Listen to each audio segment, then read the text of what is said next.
नमस्कार दोस्तों, हमारे YouTube चैनल ग्लोब लोरेक्स पर आपका हार्दिक स्वागत है। कल्पना कीजिए आप एक पहाड़ी ट्रेल पर चढ़ रहे हैं। चारों तरफ हरियाली है, शांति है, प्रकृति अपनी सुंदरता बिखेर रही है, लेकिन तभी आपकी नजर जमीन पर पड़ी एक खाली प्लास्टिक बोतल पर जाती है। वही बोतल जो शायद किसी ने 5 मिनट पहले इस्तेमाल की थी, लेकिन जो अब 500 साल तक यहीं पड़ी रहेगी। यही वो पल था जब अमेरिका की रूटगर्स यूनिवर्सिटी में केमिस्ट्री के असिस्टेंट प्रोफेसर यूवेई गू के दिमाग में एक सवाल पैदा हुआ। क्या ऐसा प्लास्टिक नहीं बन सकता जो अपना काम पूरा करने के बाद खुद ही खत्म हो जाए? और यहीं से शुरू होती है प्रोग्रामेबल प्लास्टिक नाम की एक ऐसी खोज जो अगर सच में जमीन पर उतर गई तो इंसान और प्रकृति का रिश्ता हमेशा के लिए बदल सकता है। आज प्लास्टिक हमारी जिंदगी की रीढ़ बन चुका है। पैकिंग बोतल, मोबाइल, गाड़ी, मेडिकल उपकरण, सब कुछ प्लास्टिक पर टिका है। लेकिन यही प्लास्टिक हमारी सबसे बड़ी समस्या भी है। पारंपरिक प्लास्टिक को इस तरह बनाया जाता है कि वह जितना हो सके उतना टिकाऊ रहे, और यही टिकाऊपन उसे लगभग अमर बना देता है। प्रकृति में मौजूद चीजें, डीएनए,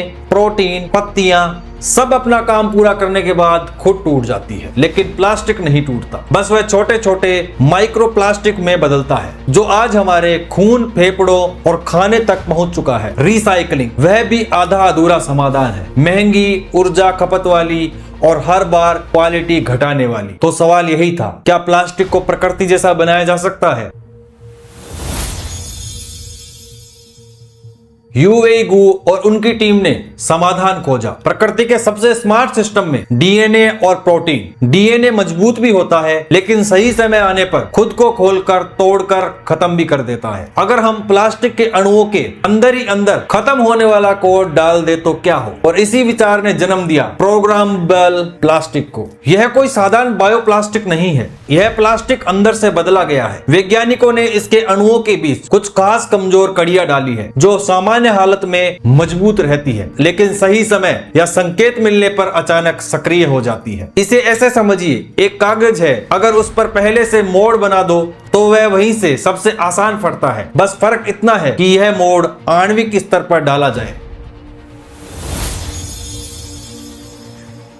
अब तक प्लास्टिक की उम्र हमारे हाथ में नहीं थी, लेकिन अब वैज्ञानिक यह तय कर सकते हैं कॉफी कप 2 हफ्ते में डिस्पोज, दूध की थैली 1 महीने में डिस्पोज, खेत की प्लास्टिक सीट फसल के बाद डिस्पोज, कार का हिस्सा 10 से 15 साल बाद डिस्पोज। यानी प्लास्टिक भी अब एक्सपायरी डेट के साथ आएगा। ट्रिगर बेस्ड डिस्ट्रक्शन, यह प्लास्टिक तब तक बिल्कुल नॉर्मल रहेगा जब तक उसे तोड़ने का संकेत न मिले। संकेत हो सकता है यूवी लाइट मतलब धूप, नमी, धातु आयन या सामान्य पर्यावरणीय स्थितियां। जैसे ही ट्रिगर मिला, अंदर छुपी मोलिकुलर स्कोसोरस प्लास्टिक को काटना शुरू कर देती है।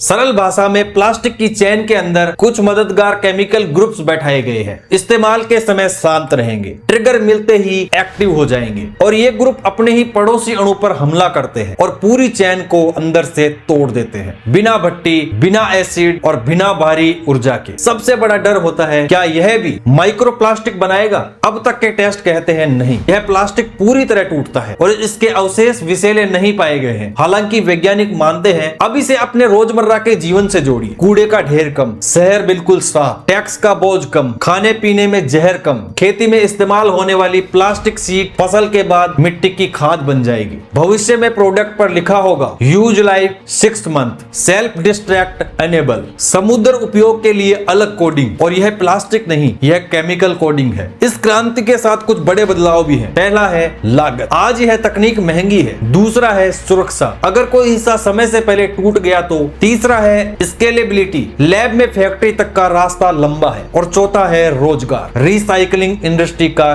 क्या होगा? यह रिसर्च सिर्फ एक नया प्लास्टिक नहीं, यह एक नया विचार है कि इंसान की सुविधा प्रकृति पर बोझ न बने। और अगर यह तकनीक सफल हुई तो आने वाली पीढ़ियां प्लास्टिक को पर्यावरण की सबसे बड़ी गलती नहीं बल्कि सबसे बड़ी सीख के रूप में याद करेंगी। और शायद पहली बार इंसान जो छोड़ेगा वह हमेशा के लिए नहीं रहेगा। बाकी आप क्या सोचते हो इसके बारे में? हमको कमेंट करके जरूर बताएं। हमारे चैनल को सब्सक्राइब जरूर करें। बहुत बहुत धन्यवाद।